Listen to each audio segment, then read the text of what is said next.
It's the ICCFA Intelligent Talk Show, moderated by futurist and innovation expert Robert Tucker, featuring today's guests, Lori Sahlberg of Johnson Consulting Group, Mitch Rose, President and CEO of Woodlawn Cemeteries, Nick Timpey, President and CEO of Webb Cemeteries, and Matt Forestieri, Park Lawn Corporation, Toronto, Canada. Here now is Robert Tucker. We're going to continue with this theme that we developed in the first hour. We said businesses and their leaders will rise or fall depending on their ability to anticipate and creatively respond to rapid change.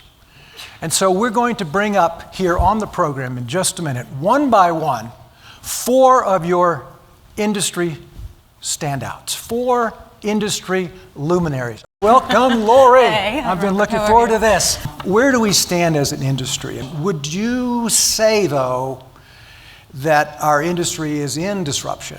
Absolutely. Okay. We are absolutely in the So hotbed we're fire clear of on- disruption. yeah. I'm now getting more and more calls with people asking kind of the same questions. You know, our volume's down, our case volume down for funeral homes. Our case mix is definitely more cremation than anything, which means that our average sales are down, our profits are eroding. We don't, you know, there's this fear, you know, what do we do? So we need to have something that brings people in. So number one is you can't just have, if you're a funeral home, the old chapels that just have pews in them.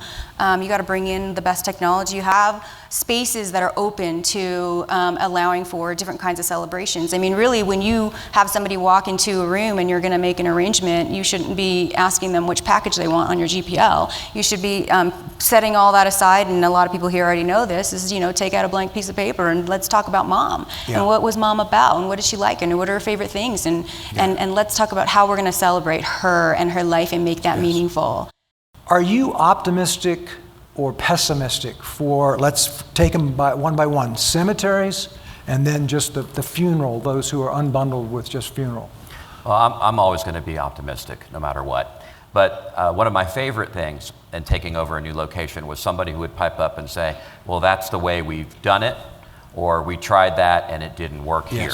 Yeah. I heard that a lot, and that made my ears perk up. And it also just opened up the opportunity, because I knew at that moment there was great opportunity to change it. I'm very optimistic about both industries as far as end-of-life services go.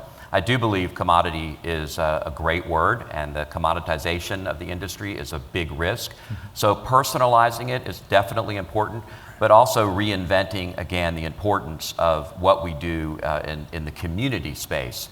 Tell us a little bit about what you do. I mean, just give us the boiled down version of what Webb Cemeteries offers, both in customer engagement and then on the operations side. Yeah, so our mission as an organization is to bring technology to bear to the industry to help elevate the level of service that our industry can offer to the end consumer. So I want to probe into a little bit about how to attract and retain young talent, and how have you been successful in that, and what are some of the challenges that you find in attracting and retaining the younger employees in this industry?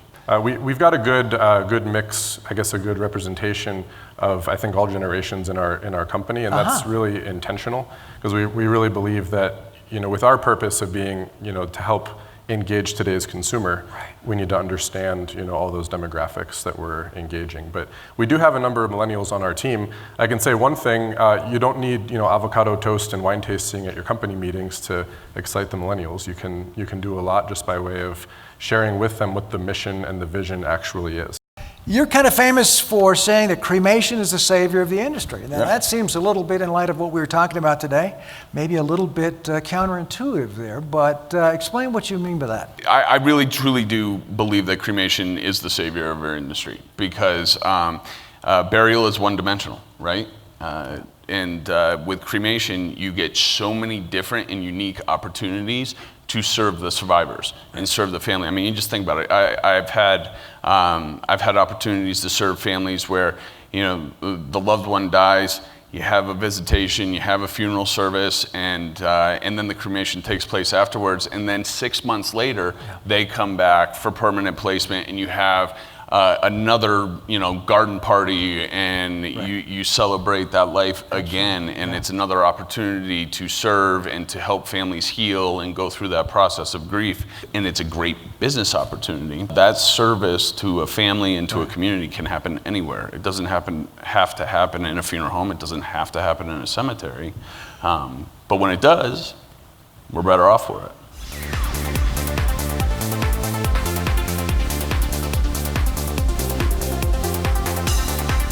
This is a fantastic industry. It is an industry at an inflection point, at a point in time where we all need to take stock, we all need to innovate, we all need to manage the future. So I wish you the very best in that endeavor.